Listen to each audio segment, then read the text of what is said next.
तो फ्रेंड्स, कैसे हैं आप सब। उम्मीद करती हूँ आप सब बेहद अच्छे होंगे। तो मैं यहाँ पर लेकर आई हूँ माफिया द लवर गर्ल का भाग। तो अगर आप लोगों को एक कहानी पसंद आती है, लाइक करें, कमेंट जरूर करें। और अगर आप लोग मेरे चैनल पर न्यू हैं तो सब्सक्राइब जरूर कर दें और ये कहानी अपने फ्रेंड्स के साथ जरूर शेयर करें। तो चलिए कहानी शुरू करते हैं। पूर्व मेंशन दोपहर के 3 बजे के करीब बाली, प्रिया और विमान तीनों हॉल में बैठे टीवी देख रहे थे। बाली और विमान उबासी खा रहे थे तो वहीं प्रिया की नज़रें टीवी में गड़ी हुई थी, क्योंकि उसका फेवरेट कार्टून डोरेमोन चल रहा था। दादी अपने मुंह पर हाथ रखे बैठी थी और दोनों के बिगड़े चेहरे को देख रही थी। दादी, आप कब तक हमें घूरेंगी? बाली और विमान दोनों एक साथ झल्ला कर बोले, जिस पर दादी जोर से हंस पड़ी। दोनों ने एक दूसरे को लाचारी से देखा और मुंह फुला लिया। फ्लैशबैक, तीनों के बीच रिमोट और अपने मनपसंद चैनल के लिए लड़ाई हो रही थी। तीनों को इस तरह झगड़ता देख दादी ने तीनों को डपटते हुए कहा, झगड़ा करना बंद करो और स्टोन पेपर सिलर खेलो, जो जीता रिमोट उसका। दादी की बात तीनों को सही लगी, जिस पर बाली और विमान दोनों बड़ा चढ़ा कर अपनी तारीफें कर रहे थे। इस गेम में तो मुझे महारत हासिल है, मुझे कोई माइकल नहीं हरा सकता, वगैरह वगैरह।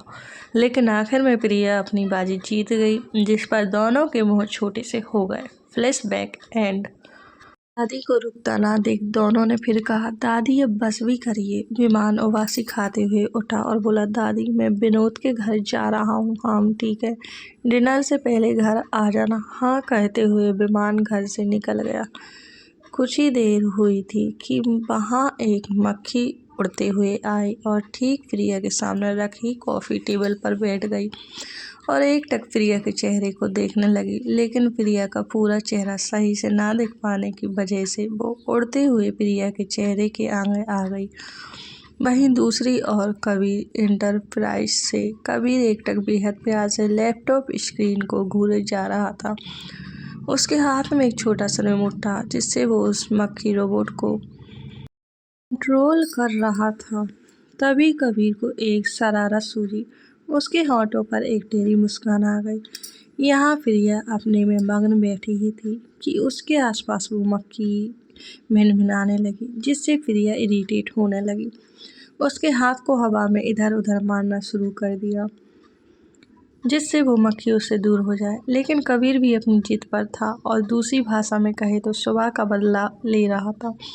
प्रिया के क्यूट से चेहरे पर परेशानी वाले भाव आ गए। कबीर ने कुछ देर के लिए उस मक्खी को दूर कर दिया, जिस पर प्रिया नॉर्मल हो गई। लेकिन थोड़ी ही देर बाद वो मक्खी फिर से प्रिया के चेहरे के पास उड़ने लगी। इस बार प्रिया झल्ला गई। वो परेशान हो अपने हाथ तेजी से उधर उधर करने लगी। प्रिया के क्यूट से चेहरे को इतना परेशान देख कबीर जोर से हंस पड़ा। उसे प्रिया को परेशान करने में बहुत ज़्यादा मज़ा आ रहा था। प्रिया बेटा क्या हुआ? दादी उसे इस तरह हवा में हाथ मारता देख बोली, दादी देखो ना, ये मक्खी मुझे परेशान कर रही है। मक्खी? दादी और बाली ने हैरानी से कहा, क्योंकि पूरे मेंशन में मक्खी तो छोड़ो, बाहर की हवा तक को अंदर आने से पहले कबीर की परमिशन लेनी पड़ती थी। बच्चे, यहाँ मक्खी कैसे आ सकती? तुम्हारा वहम होगा। लेकिन दादी ये अभी तो यहीं थी। प्रिया ने इधर उधर नज़र मारी तो उसे कुछ भी महसूस नहीं हुआ। हाँ शायद वहम ही होगा। प्रिया ने कहा ही था कि वो मक्खी उसकी नाक पर जा विराजमान हो गई। प्रिया की आंखें हैरत से बड़ी बड़ी हो गई, लेकिन इस बार उसने हिलने की कोशिश नहीं की, बल्कि दोनों आंखों का पुतलिया उसने उस मक्खी पर जमा ली। कबीर प्रिया के इस क्यूट से रिएक्शन पर जोर से हंस पड़ा। बाहर खड़ा रॉकी कबीर की हंसी सुन चौंक गया। उसे अपने कानों पर विश्वास नहीं हो रहा था कि उसका बॉस हंस रहा है। रॉकी खुद को रोक नहीं पाया और गेट खुल अंदर आ गया और सामने कबीर को हंसता देख उसकी आंखों का आकार बड़ा हो गया।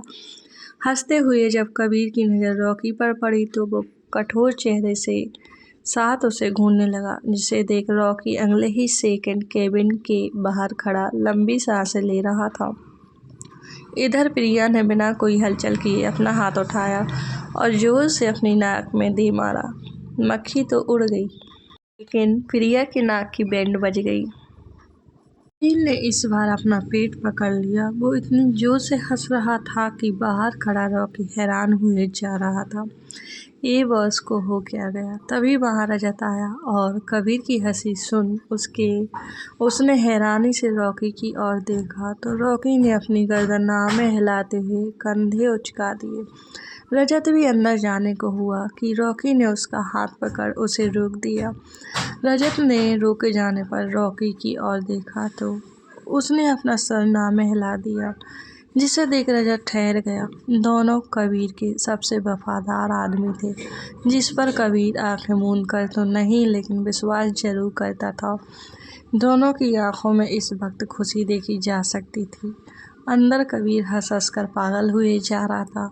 उसका पेट भी दर्द करने लगा था, क्योंकि प्रिया पिलोले उस मक्खी से कुश्ती कर रही थी।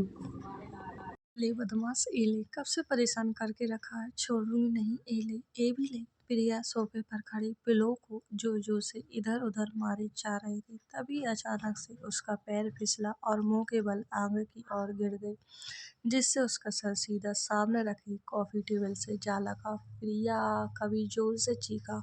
उसकी हंसी घबराहट में तब्दील हो गई। वो प्रिया के सर से खून बहता देख बुरी तरह पैनिक हो गया। उसने घबराहट में लैपटॉप को स्क्रीन को पकड़ करीब कर लिया, लेकिन खुद को होश में ला उसने लैपटॉप को दूर फेंका और पूरी स्पीड से भागता हुआ केबिन से निकला। बाहर खड़े रॉकी और रजत कबीर को अचानक से इस तरह घबराया और परेशान देख हैरान हो गए। ये तो बस बॉस इतने खुश थे, अचानक से क्या हो गया? रॉकी भी दूसरी लिफ्ट ले जल्दी से कबीर के पीछे गया, लेकिन जब तक वो नीचे पहुंचता कबीर खुद से ड्राइव करता हुआ पूरी स्पीड से ब्रूम ब्रूम की आवाज के साथ वहां से निकल गया। रॉकी ने सभी गार्ड को आगाह किया और कबीर के पीछे चलने का ऑर्डर दिया। कबीर के माथे पर पसीने की बूंदें उबर चुकी थी। वो अपनी कार इतनी स्पीड से दौड़ा रहा था कि कोई राह चलता इंसान भी एक नज़र उसकी कार को नहीं देख सकता था। ने किसी भी सिग्नल की परवाह नहीं की और ना ही उसके गार्ड ने। पुलिस वालों ने गाड़ी की नंबर प्लेट देखी तो कोई भी एक्शन लेने की हिम्मत नहीं उठाई। कबीर ने ड्राइव करते हुए ही अपना फ़ोन निकाला और उसमें से एक नंबर डायल कर दिया और बेहद खौफनाक आवाज में बोला, 5 मिनट के अंदर तुम लोग मुझे कपूर मैंसन के अंदर दिखने चाहिए। कबीर ने अपनी बात पूरी कहते ही फोन को साइड सीट पर फेंक दिया और पूरी ताकत के साथ अपना राइट लेग और अंदर की तरफ प्रेस कर दिया, जिससे स्पीड एक पल को भी कम ना हो जाए। कुछ ही देर में कबीर की गाड़ी कपूर मैंसन के अंदर थी। वो उसी स्पीड से गाड़ी से उतरा और सामने सफेद कोट पहने लोगों को देख चीखते हुए गरज कर बोला, बास्टर्ड, यहाँ बाहर किसका मुंह देखने के लिए खड़े हो? Move inside. वो सारे डॉक्टर कांप गए और तेज कदमों के साथ अंदर की ओर बढ़ गए। प्रिया इस वक्त बेहोश थी। दादी ने उसका सर अपनी गोद में रख रखा था और बाली उसके सर पर पट्टी बांध रही थी। कबीर को इस वक्त प्रिया के सिवा दूसरा कोई इंसान नहीं दिख रहा था। उसने न आँव देखा न ताव। झट से बेहोश प्रिया को अपनी गोद में उठा लिया और सीधा सीढ़ियों के पास लगे रूम में चला गया। कबीर की अचानक की गई हरकत पर बाली और दादी हैरान रह गई। कबीर को इस तरह पसीने से लथपथ और घबराए देख दोनों हैरान थी। दोनों जल्दी से उठी और कबीर के पीछे उस रूम में चली गई। वो रूम बेहद बड़ा था। पूरे रूम में हॉस्पिटल के छोटे से ले बड़े तक के सारे इक्विपमेंट्स रखे थे। दूसरी भाषा में कहे तो पूरा का पूरा एक मिनी हॉस्पिटल उस कमरे में समाया हुआ था। कबीर प्रिया को ले सीधा उस रूम के बीचों बीच रखे बड़े से बेड पर प्रिया को बेहद सावधानी के साथ लेटा दिया, मानो प्रिया कोई नाजुक सी फूल की कली हो जो थोड़े से जोर पर टूट जाएगी। डॉक्टर ने फौरन हरकत की और प्रिया का इलाज करने लगे। कबीर बिना पल के झपकाए प्रिया का हाथ कसकर पकड़े बैठा था। सर, आप बाहर जाइए, हमें इनका इलाज करना होगा, एक डॉक्टर ने कहा ही था कि कबीर की खौफनाक घूरती आंखें देख उसका खून जमकर रह गया। जो भी करना है मेरे सामने करो। कबीर की ताकतवर रौबदार आवाज़ सुन उस डॉक्टर की फिर कुछ भी बोलने की हिम्मत नहीं हुई। वो सब अपना काम करने में लग गए। दादी और बाली दोनों बाहर आ गईं क्योंकि उन्हें बाहर जाने को कह दिया गया था। वहीं बाहर रॉकी खड़ा था। दादी को देख उसने सवाल किया, मैडम क्या हुआ? दादी ने दुखी और रोंदी आवाज में कहा, मेरी बच्ची को चोट लगी है। दादी, कुछ नहीं हुआ है, क्यूटी ठीक है। बाली ने दादी को सद्भावना दी, बिठाया। इस वक्त उसका चेहरा आंसुओं से भरा था। प्रिया का सर टेबल के कॉर्नर से लगा था, जिससे उसका नन्हा सा चेहरा खून से भर गया था। अंदर कबीर का दिल दर्द से फटने को हो रहा था। उसकी आंखों के सामने प्रिया का मासूम सा फूल सा खिला रहने वाला चेहरा मुरझाया हुआ था। कबीर इस वक्त खुद को कसूरवार ठहरा रहा था। उसका दिल भारी दर्द से बुरी तरह जूझ रहा था। तभी डॉक्टर को प्रिया के सर पर टाँके लगाता देख कबीर बुरी ताश पे निक हो गया। हे मेरी डॉल को दर्द होगा, आराम से नहीं कर सकती तुम? डॉक्टर कबीर की भयानक आवाज से डर से कांपे जा रहा था, लेकिन उसने जान हथेली पर रख प्रिया का इलाज किया और बेहद सावधानी के साथ प्रिया के सर पर पट्टी बांधी। वहां खड़े सभी डॉक्टर्स की हालत खराब थी। वो जल्द से जल्द प्रिया का इलाज कर वहां से जाना चाहते थे। डॉक्टर ने प्रिया के हाथ में एक इंजेक्शन लगाया और बोला, बॉस इन्हें कुछ ही घंटों में होश आ जाएगा। कुछ घंटे? मुझे अभी इसी वक्त होश में चाहिए। कबीर इस वक्त अपनी सोचने समझने की शक्ति खो चुका था। बॉस समझने की कोशिश कीजिए, इतनी जल्दी इन्हें होश नहीं आएगा। कबीर का चेहरा पत्थर की तरह कठोर और आंखें भयानक लाल थी। शायद आज वहां खड़े जितने भी डॉक्टर थे, उनकी आज रात की नींद पूरी तरह से उड़ने वाली थी। कुछ देर बाद डॉक्टर्स वहां से चले गए, सिवाय 2 नर्स को छोड़कर। डॉक्टर्स को बाहर आता देख दादी झट से खड़ी हुई और पूछने लगी, मेरी बच्ची कैसी है? क्या उसे होश आ गया? मैडम कपूर, उनके सर पर 2 टाँके आए हैं, जिससे उन्हें होश में आने में थोड़ा वक्त लगेगा। आप उनका ध्यान रखिएगा।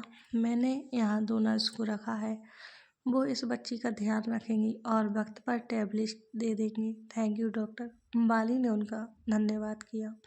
बाहर घर की सारी सर्वेंट चेहरे पर दुख और चिंता के भाव लिए खड़ी थी। उन्हें प्रिया से बेहद लगाव था। उन्होंने आज किसी भी चीज का ऑर्डर नहीं लिया और दादी और बाली के पीछे रूम में चली गई। कबीर एकटक प्रिया के चेहरे को देखते हुए उसका नन्हा सा हाथ पकड़े बैठा था। वो कभी उसकी हथेली को चूमता तो कभी उसकी उंगलियों को सहलाता। दादी ने आंखों में आंसू लिए प्रिया को देखा और उसके पास आ जैसे ही अपना हाथ बढ़ा उसके सर पर फेरना चाहा। कबीर ने अपनी हाथ की छाया प्रिया के चेहरे पर कर दी। नहीं दादी, मेरी डॉल को दर्द होगा। कबीर की बात सुन दादी ने उसकी ओर देखा, जो पनीली लाल पड़ चुकी आंखों से उन्हें मना कर रहा था। दादी ने अपना हाथ वापस पीछे कर लिया और कबीर को इस तरह प्रिया के लिए परेशान देख उन्होंने प्यार से उसके सर पर हाथ फिराया और बोली, बेटा वो ठीक है, कुछ ही देर में तुम्हारी डॉल को होश आ जाएगा। बाली ने कबीर की हालत देखी, जो काफी बिगड़ी हुई थी। जेल से सेट हुए बाल इस वक्त बुरी तरह बिखरे हुए थे। सफेद शर्ट कुछ पसीने की वजह से उसके शरीर पर चिपकी हुई थी, तो वही सीने की ओर से पूरी शर्ट खून से सनी थी। भाई आप चेंज कर लीजिए, हम हैं क्यूटी के पास। नहीं, कबीर ने सपाट लहजे में कठोरता के साथ ना कहा। इस वक्त वो प्रिया से 1 मिनट के लिए भी दूर होने का सोच भी नहीं सकता था। बाली ने दादी की ओर देखा तो उन्होंने अपनी पलकें झपका दी, जिस पर बाली ने आगे कुछ नहीं कहा। तभी एक नर्स ने कहा, आप सब लोग बाहर जाइए। आपका इस तरह पेशेंट के पास नहीं रुकना चाहिए। इन्हें कुछ देर शांत माहौल से आराम करने दीजिए। नर्स की बात सुन कबीर ने अपनी नज़रें उठाईं और सबकी ओर देख बोला, मैं हूँ डॉल के पास, आप सब बाहर जाइए। दादी और बाली वहां से इस वक्त नहीं जाना चाहते थे, लेकिन कबीर के कहे शब्दों में एक ऑर्डर ट्यून थी, जिस पर दोनों को बाहर जाना पड़ा। सर्वेंट बाली और दादी के जाने के बाद कबीर की नज़र दोनों नर्स पर पड़ी, जो वहीं खड़ी उसे ही एकटक घूरे जा रही थी। ये देख कबीर की आंखें बेहद कठोर हो गईं और उसी कठोरता के साथ बोला, तुम दो लोग को अलग से कहूँ, नर्स उसकी बात सुन हैरान थी। दोनों ने एक दूसरे को देखा, जिस पर कबीर की रौबदार आवाज़ फिर गूंजी, गेट आउट फ्रॉम हियर। दोनों कबीर की भयानक आवाज़ सुन वहाँ से तेज कदमों के साथ चली गईं। कबीर ने उनके जाते ही अपनी आंखों की कठोरता को बिल्कुल पानी की तरह नरम कर लिया। कबीर ने बेहद सावधानी के साथ प्रिया का हाथ फिर से थाम लिया, मानो प्रिया को उसी हाथ में चोट लगी हो।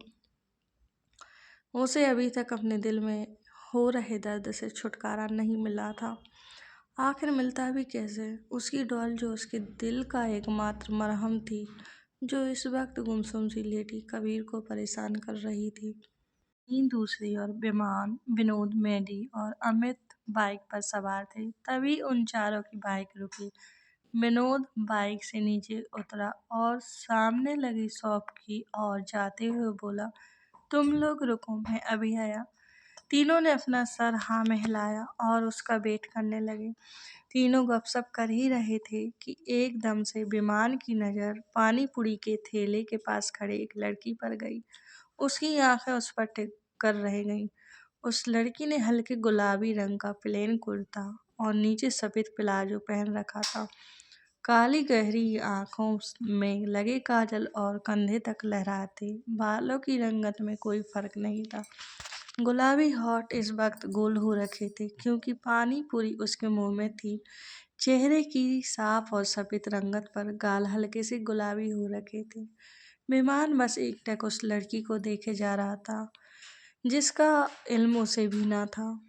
तभी उस लड़की के होठों पर बिखर रही मुस्कान को देख उसके दिल के एक कोने में हलचल होनी शुरू हुई। ये बेमान, वो देख सामने, ये तो वही है ना जिसका तूने फोन तोड़ा था।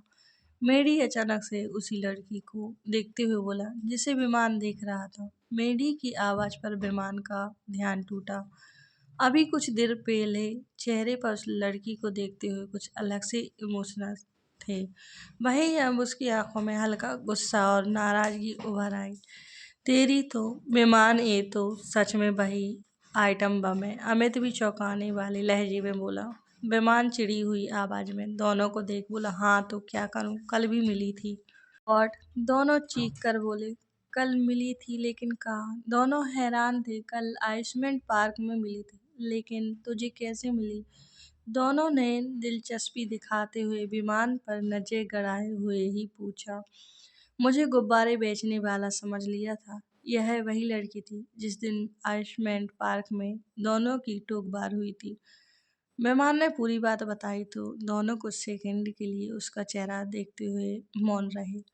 फिर अचानक से ताली पीटते हुए जोर से हंस पड़े। मेहमान ने दोनों को घूरा और चिढ़कर बोला, अब इसमें हंसने वाली क्या बात है? दोनों अब भी हंसे जा रहे थे। तभी मेडी की आंखों में शरारत ने जन्म ले लिया। ए विमान, चल उसके पास चलते हैं, देखते हैं क्या रिएक्शन देती है। अमित जो हंस रहा था, मेडी की बात सुन उसकी हंसी गायब हो गई। पागल हो गया है क्या? गोलगप्पे की जगह हमें खा जाएगी, तू फट्टू है। विमान चल, मेडी बाइक से नीचे उतरते हुए बोला। विमान, तू इसकी बात मत सुन, साला खुद तो भाग जाएगा, हमें बीच रोड पर पिटवाएगा। अमित ने विमान को रोकने की कोशिश करते हुए कहा। विमान, चलना, इस मोटे को यहीं रहने दे। मेडी इस वक्त पूरी तरह से शरारती मूड पर एक्टिवेट हो चुका था। विमान ने कुछ सोच और अपना हेलमेट उतार बाइक से नीचे उतर गया। चल कहते हुए विमान आगे बढ़ गया। सालों मैं भी चलूंगा, अमित भी कहाँ पीछे रहने वाला था। अभी वो उस ठेले के करीब पहुंचे ही थी कि उसके कानों में उस लड़की की गुस्से भरी आवाज पहुंची, साले गोभी सी शक्ल के खाएगा खाएगा, मुझे कब से घूरे जा रहा है, चैन से गोलगप्पे तक नहीं निगलने दे रहा। वो लड़की एक मोटे से आदमी पर बरस रही थी। ये लड़की जवान संभाल कर, और क्या बकवास कर रही है, मैं भला क्यों तुझे घूरने लगा, कहीं की हीरोइन है क्या? वो आदमी भी नजरें इधर उधर फेरते हुए उस लड़की को सुनाने लगा। हाँ, मैं बकवास कर रही हूँ, झूठा कहेगा, कब से घूरे जा रहा है। मुझे सुन, इस बार मेरी तरफ देखा ना, तेरी इन बटन सी आंखों में आलू का मसाला भर दूंगी। ये लड़की चाट है, कम बोल। उस आदमी की बात सुन उस लड़की का पारा आसमान छू गया। उसने ना आओ देखा न था, बेचारे वन पीस फिगर के ठेले वाले को साइड में धकेला और भगोले में मिर्ची डाल मसाले को मुट्ठी में भर उस मोटे आदमी की ओर बढ़ती हुई बोली, मैं लड़की जात, रुक तू। वो मोटा आदमी सच में उसके हाथ में लाल मर्च मसाला देख डर गया। ए पागल हो गई है क्या? वो डर से वहां से भागने लगा। भाग कहाँ रहा है भगोड़े, रुक। लेकिन उस आदमी ने अपनी रफ्तार तेज करने में ही ध्यान लगाया। आसपास खड़े लोग हैरानी से उस लड़की को देख रहे थे। मेरी तो डर कर अमित के ऊपर ही चढ़ गया था। विमान ने अपने निचले होठ को दांतों तले दबा रखा था। उसे इस वक्त बहुत जोरों की हंसी आ रही थी। वो लड़की पीछे मुड़ी तो सीधा उसकी गुस्से भरी आंखें तीनों लड़कों पर जा टिकी। उन तीनों को देख उसका पारा गैलेक्सी में पहुंच गया। मेरी तो उसकी लाल भगकती आंखें देख एक सेकंड में वहां से मिस्टर इंडिया की तरह गायब हो गया। अमित ने हैरानी से मेडी की ओर देखा जो ऐसे भाग रहा था मानो उसके पीछे पागल कुत्ता पड़ा हो। अमित ने विमान की ओर देखा और बोला, भाई निकल ले यहाँ से, ये तो कहीं अपने ऊपर ही ना फट जाए। विमान ने उसकी ओर देखा, फिर एक नज़र उस लड़की पर डाल बोला, तू जा, मैं आता हूँ। भाई क्यों फालतू में पंगे ले रहा है उससे, पूरी पागल है ये, आसपास कुछ नहीं देखती, सीधे नोचने को दौड़ती है। अमित ने फिर उसे समझाया लेकिन विमान वहां से नहीं हिला। भगवान तेरी आत्मा को शांति दे। अमित ने विमान के लिए प्रार्थना की और मैडी के पीछे हो लिया। लड़की ने विमान को गुस्से भरी एक नज़र से देखा और अपनी नज़रें फिर मसाले को डस्टबिन में फेंक ठेले वाले के पास आई तो बेचारा जीरो फिगर का थर थर काँप रहा था। भैया आप क्यों बिजली का शॉर्ट सर्किट बने हुए हो? ये लीजिए पैसे। उस लड़की ने नर्म आवाज में उसे पैसे देते हुए कहा। सिस्टर लड़कियां तो बहुत देखी पर आप जैसी पहली बार देख रहा हूँ। उसकी बात सुन लड़की के होठों पर एक खूबसूरत सी हंसी खिल उठी। उसकी हंसी देख विमान की नजरें फिर से उसके चेहरे पर ठहर गईं। मान जेब में हाथ डाले चुपचाप खड़ा था। उसे नहीं पता था कि वो यहाँ क्यों खड़ा है। वो बस वहाँ खड़ा रहना चाहता था। उस लड़की ने विमान को कोई प्रतिक्रिया नहीं दिखाई और अपने फोन से किसी से बात करने लगी। दूर खड़े मेडी और अमित ने एक दूसरे को देखा तो मेडी बड़बड़ाता हुआ बोला, कहीं ये विमान को पिटवाने के लिए लड़के तो नहीं बुलवा रही। अगर ऐसा है तो रुक, मैं भी फौज बुलाता हूँ। अमित ने एक झापड़ उसके सर पर लगाया और दांत किटकिटाते हुए बोला, मुझे पता है तू बेवकूफ़ है, रोज रोज टेस्ट देने की ज़रूरत नहीं है। मेडी ने मुंह बनाया और फिर से उस और देखने लगा। विमान अपनी फ़ोन की स्क्रीन को अंगूठे से इधर उधर करते हुए फ़ोन चलाने का नाटक कर रहा था पर तिरछी नज़रें उस लड़की पर ही थी। उस लड़की ने फ़ोन रखा और भड़कती आंखें लिए विमान की ओर बढ़ी। मेहमान उसे अपनी ओर आता देख ना जाने क्यों अंदर ही अंदर खुश हुआ। उसे पता था वो उससे पक्का झगड़ा ही करेगी लेकिन फिर भी उसे रुकना था। अचानक से उस लड़की की नज़र जैसे ही पीछे से आ रही आदमी पर पड़ी, उसने फट से अपने कदम रोक लिए। विमान उसे रोकता देख कंफ्यूज हुआ। हीर बेटी चलो, स्कूटी ठीक हो चुकी है। जी बाबा। हीर ने अपने पिता की बात सुन उसके उनके साथ चली गई। मेहमान ने जब उस आदमी के मुंह से लड़की का नाम हीर सुना तो उसने होठों ही होठों में 2 बार उसका नाम बुदबुदाया, हीर हीर। क्यूट नेम है। मेहमान उसे जाते हुए देखता रहा जब तक कि वो उसकी आंखों से ओझल नहीं हो गई। सूरज छुपते हुए अपनी ललीमा आखिरी बार बिखेरते हुए अंधेरे को न्योता दे रहा था लेकिन प्रिया को अभी तक होश नहीं आया था। कबीर अभी तक उसी तरह बैठा था। पास रखी छोटी सी टेबल पर ठंडी हो चुकी कॉफी के 2 मग पड़े थे। पानी का गिलास भी वैसे ही भरा था जिसका मतलब था कबीर ने उन्हें छूने की जहमत नहीं उठाई थी। तभी प्रिया की पलकों में हलचल हुई जिसके साथ ही कबीर की आंखें चमक उठी। वो फट से स्टूल से उठा और प्रिया के ऊपर झुक उस पर छा गया। आहा, प्रिया को जैसे जैसे होश आ रहा था उसे अपने सर में दर्द महसूस हो रहा था।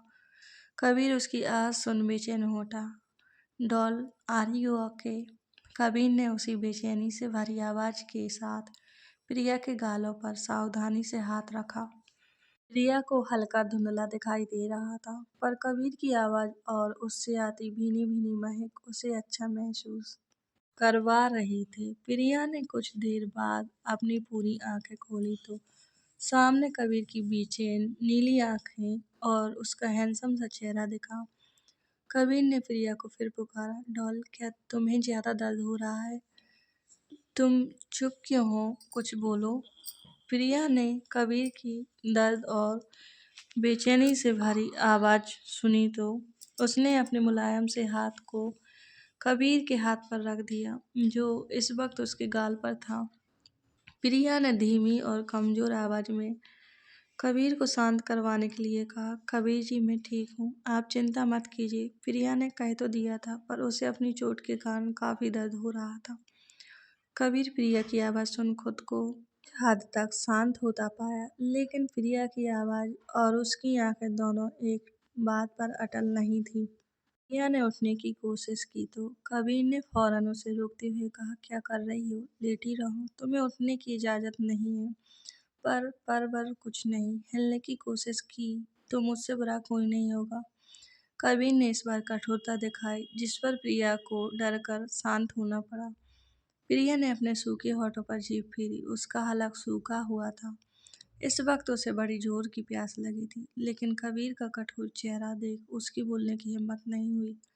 कबीर सीधा हुआ और अपने पॉकेट से फ़ोन निकाल डॉक्टर को बुलाया।